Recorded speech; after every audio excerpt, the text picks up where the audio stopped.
Police in Kenya used tear gas against protesters in Nairobi on Thursday as President William Ruto introduced his new cabinet. The demonstrations, led by activists calling for Ruto's resignation, continued despite his recent cabinet changes and the removal of planned tax increases. The Nane Nane March, named after the number 8 in Swahili and occurring on August 8th, follows weeks of protests that began peacefully in June but later turned violent. The unrest started over a controversial tax proposal that would increase taxes amid high living costs. Protesters stormed Parliament on June 25th as its members voted to pass the bill, which was subsequently rejected by Ruto. The Kenya National Commission on Human Rights says that more than 50 people have died since the protest began.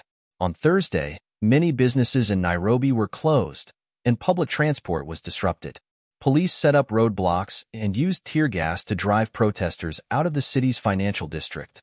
Some protesters shouted, "Ruto must go," during clashes with riot police, according to Reuters. Ruto responded to the protests by firing most of his cabinet last month, keeping only the foreign minister. He then added opposition members to his cabinet, but activists criticized the action as a corrupt move and continued to call for his resignation. They also demand more reforms to fight corruption and improve public services. Ruto defended his new cabinet, saying it shows national unity and will meet the demands of protesters. He has promised to look into complaints about police behavior during the protests, but generally supports their actions.